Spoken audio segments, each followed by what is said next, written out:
Welcome to Macquarie Street, the national political podcast coming to you from the crucible of Australian democracy. Here's your host, Lyle Shelton. You need to remember what you were trying to say as well. You were trying to defend the innocence of childhood. Yep. I mean, you don't really need to have a legal defence to say those sort of things, or should you? Or well, you shouldn't have to, Fred. And I think if only the public knew what was going on and what the consequences have been of redefining marriage. People were told in 2017 during the marriage plebiscite, love is love. It only affects the loving couple, but the consequences have been far-reaching. It's weaponised these anti-discrimination laws. It's almost destroyed women's sport, and we're seeing our children being indoctrinated into radical LGBTIQA plus gender-fluid ideology. More of my interview with Fred Paul on ADH TV later in the program. You won't want to miss us unpacking my drag queen free speech legal case and the consequences of the same-sex marriage vote. Hello and welcome to the Macquarie Street Political Podcast. I'm Lyle Shelton. I'm coming to you from Melbourne, where I'll be based for the next 3 months in the lead up to the November 26 Victorian election. The Daniel Andrews government is by far the most anti-freedom, anti-family government in Australia's history. Family First is determined to field quality candidates who will challenge him with positive, alternative policies that promote life, family, freedom and faith. Now, coming up on today's show, we'll look at the cost of living crisis, 3 big attacks on religious freedom in just 1 week, and I'll bring you the rest of my discussion with Fred Paul on Australian Digital Holdings TV. You won't want to miss it, so please don't touch that dial. Now, concerns continue to be raised in the medical community that some children questioning their gender are being encouraged to transition too early, before they've been properly assessed. Last month, England's National Health Service announced it was closing the UK's only gender clinic, Tavistock, after a review found doctors felt pressured to adopt an unquestioning approach to children confused about their gender identity. It's an issue that's reared its head here too, as the Weekend Australian reported a 26-year-old man who transitioned to a woman and then back again has been left infertile from the effects of oestrogen on his body. Ollie Davies told the paper, "Everyone I knew put trans people on a pedestal. It was fashionable. I knew it would be celebrated and promoted. At first it was euphoric. I felt like coming out as trans was my coming home and the key to everything that was wrong in my life." And in a separate case, the Sydney Morning Herald reports today a Sydney woman is suing her psychiatrist for professional negligence after having her breasts and womb removed at the age of 22. After years of ignoring warnings of the harms of LGBTIQA plus gender-fluid ideology, the woke left 9 newspapers have finally allowed a victim to speak. It's heart-rending reading. The Sydney Morning Herald and the Melbourne Age, The Age on page 1, last week featured the sad story of a woman who had her breasts surgically removed at the age of 21 and her womb removed at 22. Sydney woman Jay Langadinas was 19 when she thought she might be a man trapped in a woman's body. She is now suing her psychiatrist, Dr. Patrick Toohey, in the New South Wales Supreme Court. Langadinas claims Toohey failed to take precautions to avoid risk of harm in the nature of the loss of her breasts, uterus, fallopian tubes and ovaries.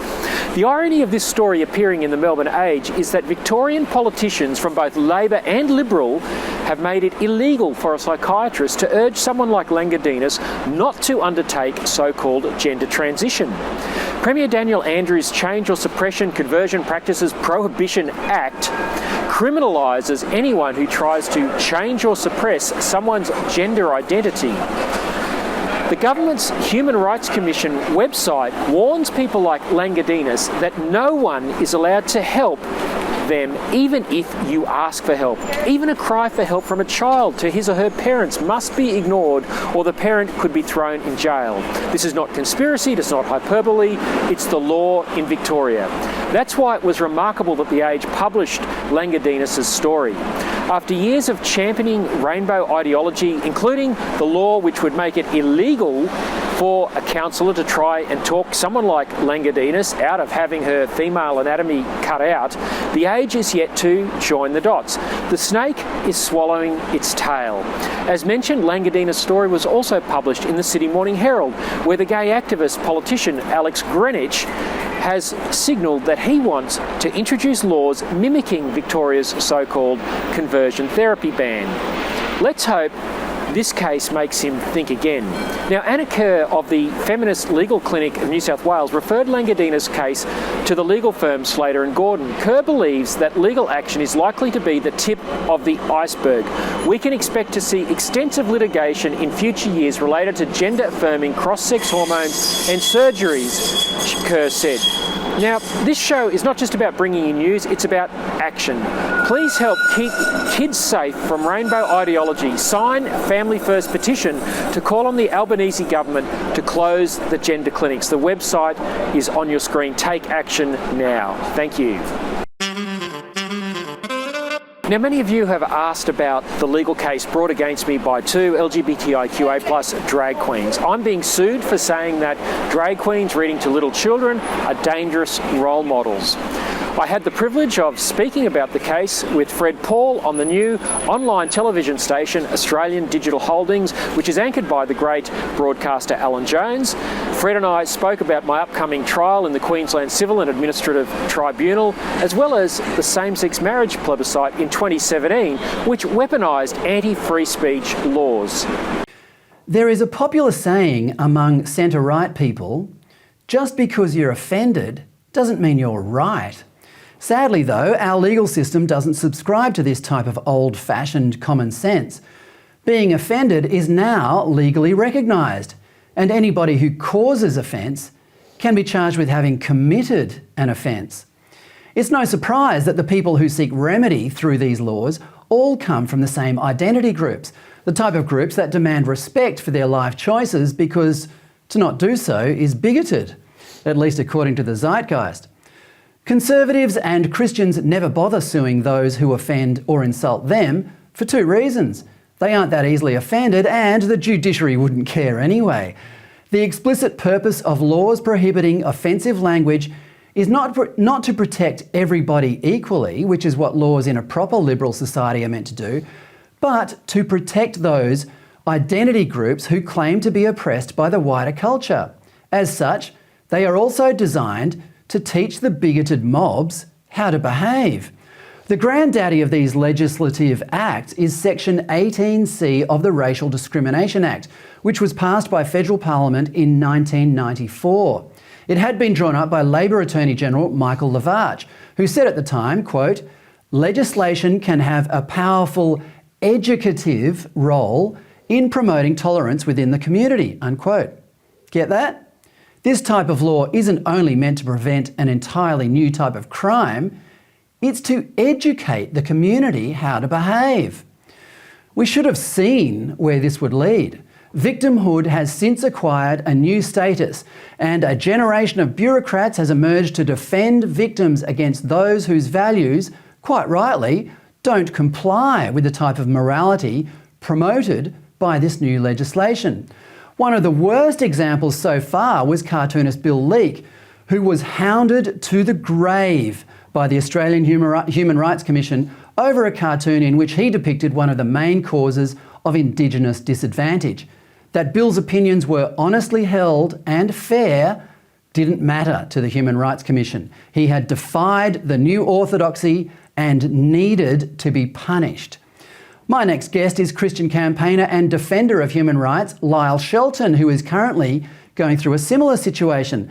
Lyle, welcome to the show. Thanks very much, Fred. Firstly, let's start with your background. As the leader of the Australian Christian lobby from 2013 to 2018, you were a prominent opponent of gay marriage at the time of the national plebiscite in 2017. Why did you oppose this plebiscite? Well, we were concerned, Fred, that if you redefined marriage in law, that would then trigger all these 18C type provisions, like you mentioned from the Federal Racial Discrimination Act. In our state-based regime of anti-discrimination laws down at state level, there's 18C type provisions which then become weaponised against people who have a different view of marriage. So we were concerned about freedom of speech and freedom of religion being impacted. We're also very concerned that redefining marriage would lead to the teaching and indoctrination of children to radical gender fluid ideology at school. And of course, we've seen that happen on steroids, and we've now seen the women's sport thing. So there's been a whole lot of knock-on consequences that we could foresee, and that's why we campaigned so hard. I'm guessing that being Christian, you conducted your side of this debate with a certain level of civility. How did the other side of the debate respond to you at the time? Yeah, it was very difficult, Fred. We were called bigots, we were called homophobes, and they didn't even give us any credit for the fact that we'd supported the removal of all discrimination in Commonwealth law. Some 80 or so laws were changed with our support to take away discrimination against same-sex couples, but they wanted that word marriage. And so we were subject to all sorts of vile abuse. We had venues that we were seeking to hire, subject to attack. My office was firebombed a few days before Christmas in 2016, and the Australian Federal Police said nothing to see here. It was covered up. It was later found out to be a same-sex marriage activist committed the bombing. And our names, my name as a director of Australian Christian Lobby and my fellow directors were placed on the internet by a same-sex marriage activist after the bombing, which certainly put us and our families in danger. So the tactics used were terrible. It was a very difficult period, but we felt it was important to stand up for our freedoms during this campaign. So let's fast forward to the year 2020. 2 drag queens appear at the Brisbane City Library to perform for children. What happened next? Yeah, I was living in Brisbane at the time, and I noticed this protest appeared online. So a group of student activists led by a very brave young LNP member by the name of Wilson Gavin. I recognised one of the other people in the protest, and they were just peacefully chanting, "Drag queens are not for kids." And I thought, gee, these kids, these young people, these young student protesters are very brave, because obviously gender fluid drag queens and people who promote the sex trade shouldn't be presented before children in a public library. And sadly, Wilson Gavin was subject to a vicious backlash on social media, and sadly took his life a day or two later. So I decided to write a blog about this. And the essence of the blog was that these drag queens were not for kids, they were dangerous role models for children. And a few months later, I received a letter from the Queensland Human Rights Commission compelling me to go to mediation with the drag queens. Okay, we'll get back to the Human Rights Commission in a minute, but did the tragic death of Wilson Gavin have any effect on the debate? Did it lower the heat of the confrontation at all? Well, I think it probably did initially, Fred, but it didn't stop the desire to then go after me for writing my blog. And I wanted to expose in the blog what I'd found out about the 2 drag queens that were placed in front of very little children. One was a woman presenting as a man who on her social media page was crowdfunding to have a double mastectomy so she could present as a man. The other was parading his Adult Entertainment X Award. So these are the sort of role models that Brisbane City Council allowed to be placed in front of children. And I just felt that the public needed to know.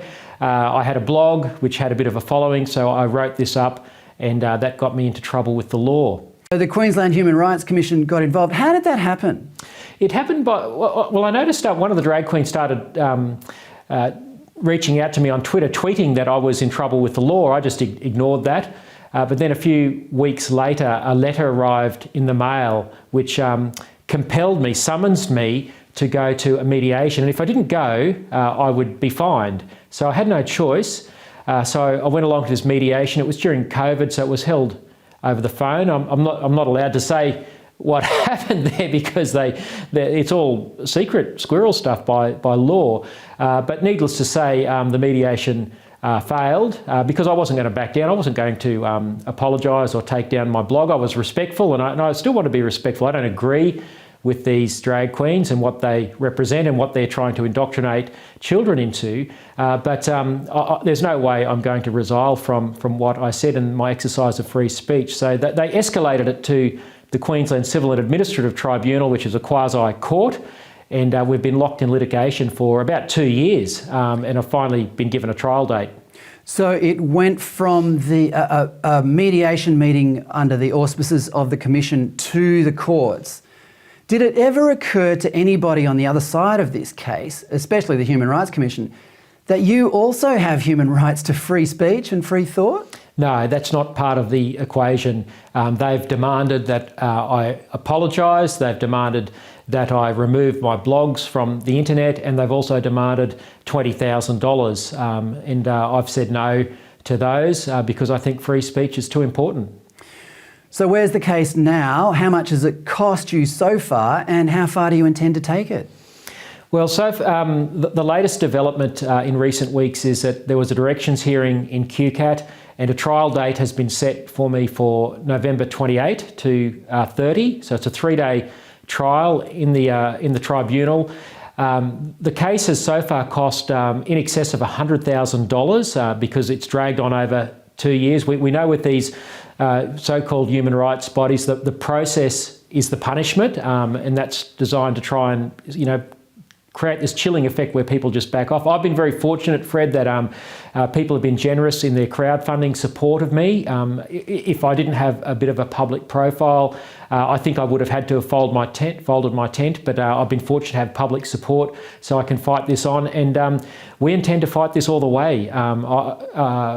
If I lose the trial in November, we will certainly appeal. I will not be backing down. I don't want to sound like some sort of martyr or anything like that, but I just think this should never have to happen to anyone in Australia. It shouldn't have had to happen to Bill Leak, shouldn't have it to happen to the QUT students or Drew Pavlov. We've got to fight for freedom of speech in this country, and unfortunately our politicians don't have the courage to amend these laws that are like 18C down at the state level, at the federal level. They've got to be changed so that freedom of speech is restored to this nation, so we don't have these nonsense legal stoushes that cost lots of money and cause people grief and heartache. You need to remember what you were trying to say as well. You were trying to defend the innocence of childhood. Yep. I mean, you don't really need to have a legal defence to say those sort of things, or should you? Or well, you shouldn't have to, Fred. And I think if only the public knew what was going on and what the consequences have been of redefining marriage. People were told in 2017 during the marriage plebiscite, love is love. It only affects the loving couple, but the consequences have been far-reaching. It's weaponised these anti-discrimination laws. It's almost destroyed women's sport, and we're seeing our children being indoctrinated into radical LGBTIQA plus gender-fluid ideology. This is where we've got to as a result of giving into identity politics back in 2017, and all these consequences were carefully hidden. When we raised them in the years leading up to the plebiscite, we were ridiculed by the gay activists like Christine Foster, Tony Abbott's sister, who said that Christian schools would never be affected, and of course they've been doing nothing but going after Christian schools ever since to try and stop them from teaching the truth about marriage and gender. So we've unleashed a whirlwind here, and freedom of speech is one of the big casualties that we're seeing because of the weaponisation of the human rights commissions and these kangaroo courts. do you think the people who voted in favour during that plebiscite envisaged that it would one day lead to this? No, I don't think they did.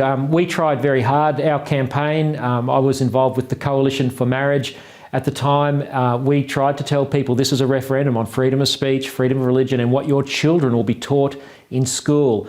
But we were outgunned by an activist class that had the woke corporates behind them. It had big tech, it had the media, had the ABC.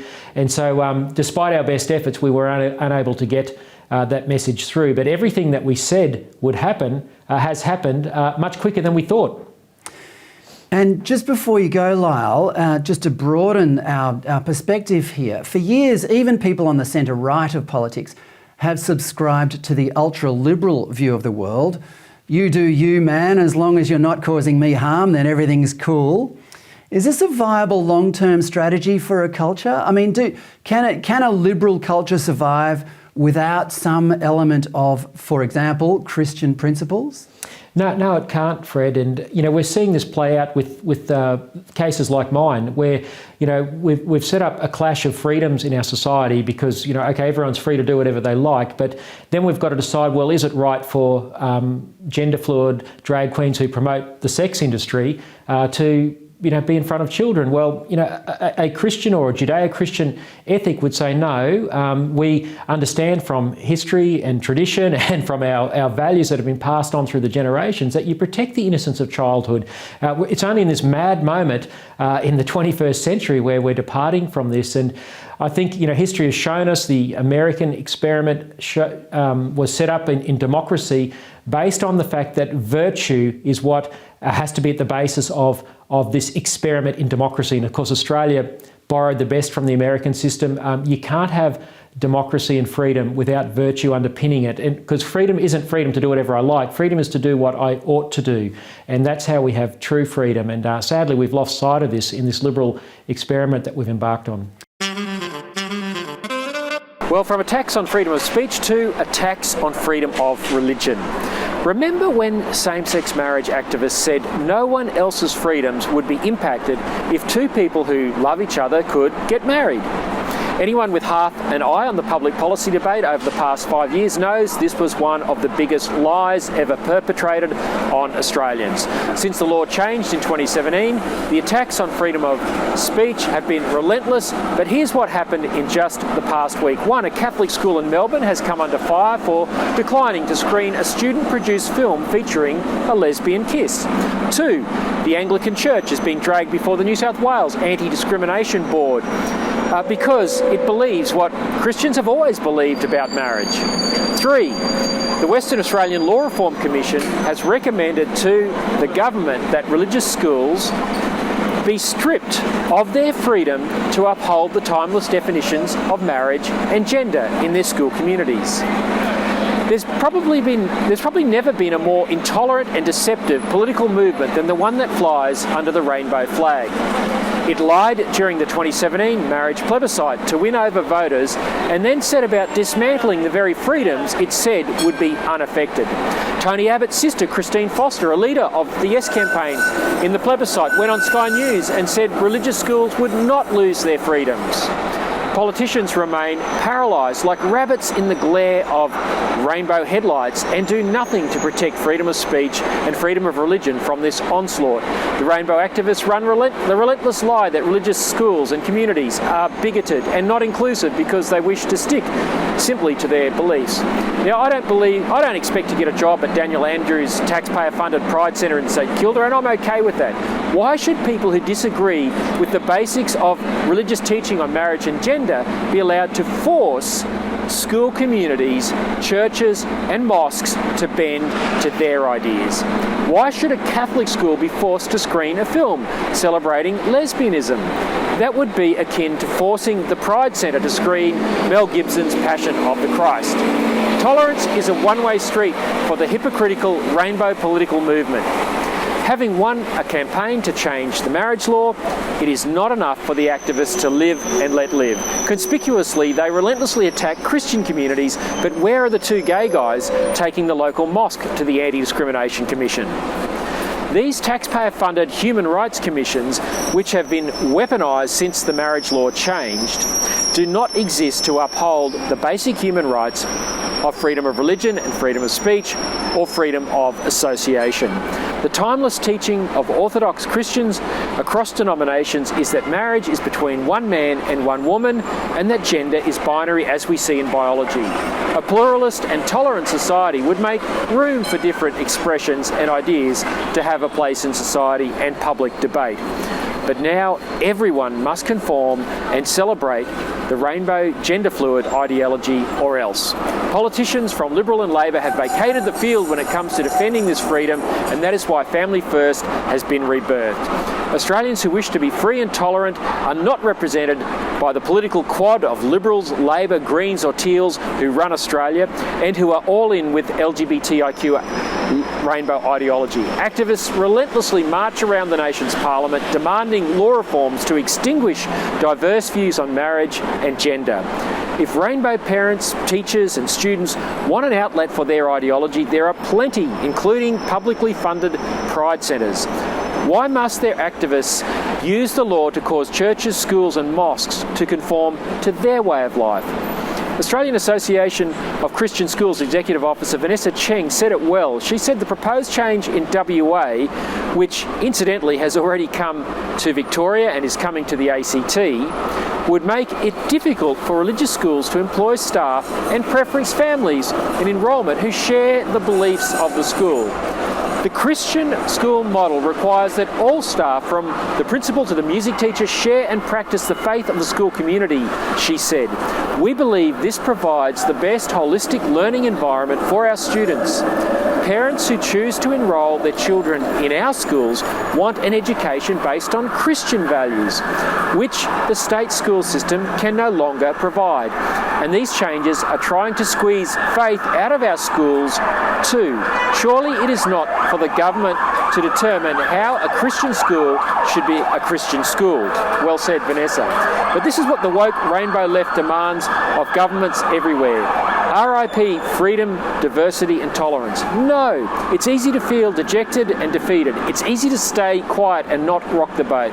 But that's not what is required of us right now. The mere act of speaking up, of saying what you think is enough to push back. You can do something positive. You can have an effect.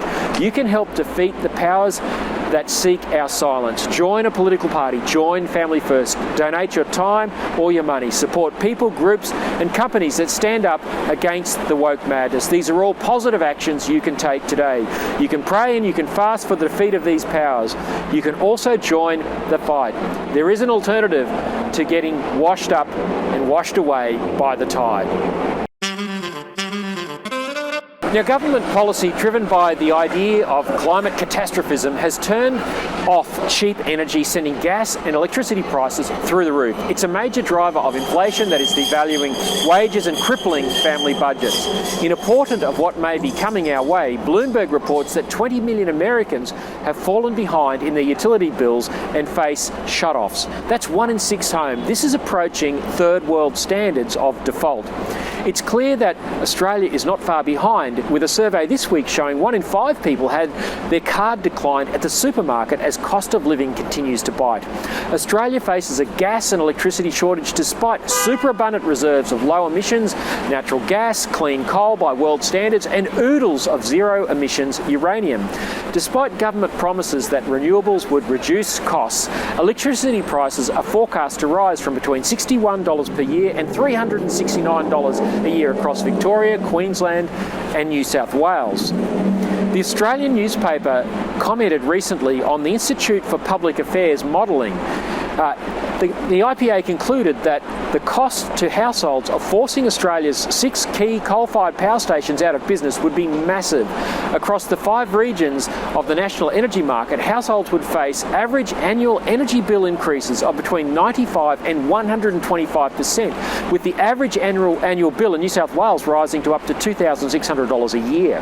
Our competitive advantage in once cheap energy is being frittered away by our politicians for no environmental benefit, as China and India continue to develop coal-fired power at pace with no end in sight.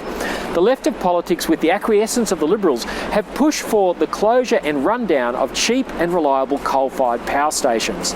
The Greens, the tail which wags the policy dog in Australian politics, is demanding no more gas exploration. Daniel Andrews in Victoria agrees and won't allow onshore gas exploration.